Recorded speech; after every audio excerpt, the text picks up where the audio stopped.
Sugar and milk.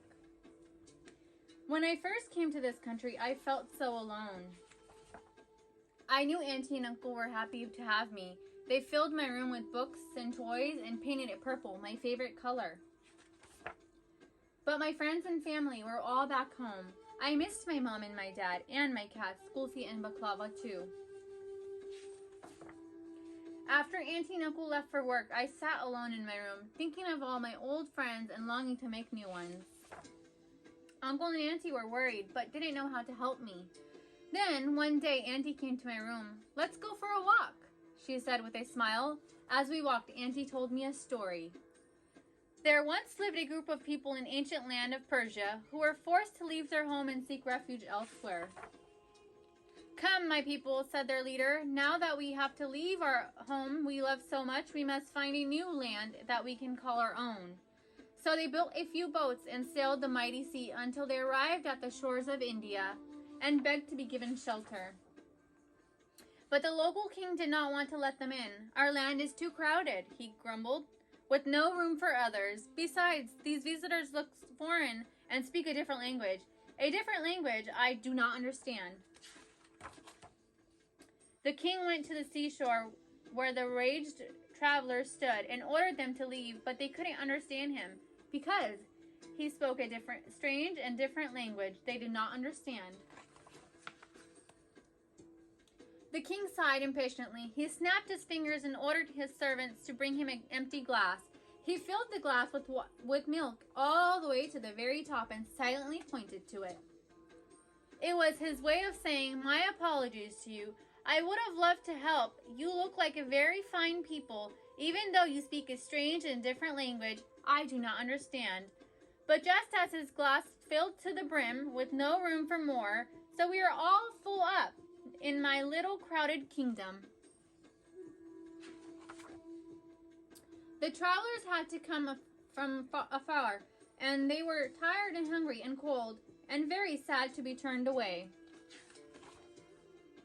Just then their leader spoke. He was a small and clever man, and with ever-present smile on his lips. "Just a minute, O mighty king," he said. "A moment, sir, of your time." And before the king could speak, the leader dug into his old tattered sack and pulled out a spoonful of sugar.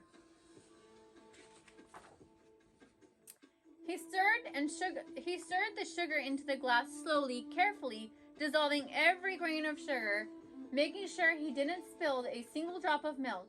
He smiled and pointed silently to the king's glass.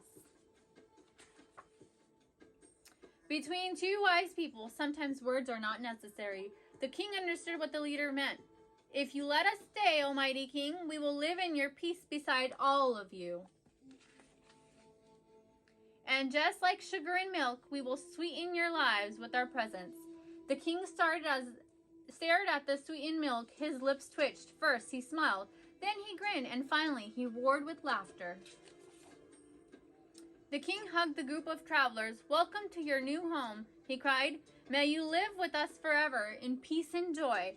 And even though the strangers didn't follow a word the king said because he spoke a strange and different language and they did not understand, everybody knew what a hug meant, and all the people speak the language of laughter, so no one had a problem understanding what the other meant.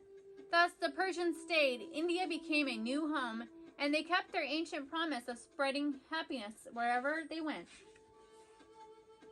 After Auntie finished telling me this old story, we walked quietly for a few moments. I looked around me, stopped, and then I took another step into the dazzling light of America. Nothing had changed, and yet everything had. Everybody I said hello to said hello back to me. Even the dogs seemed friendlier, and they wagged their tails faster. I laughed out loud and wondered why I had ever been sad or lonely in such a welcoming place. The next day, when I left the house, I asked Auntie for a pack of sugar. I kept it in my pocket to remind me to make things sweeter wherever I wandered. In my new and magical homeland.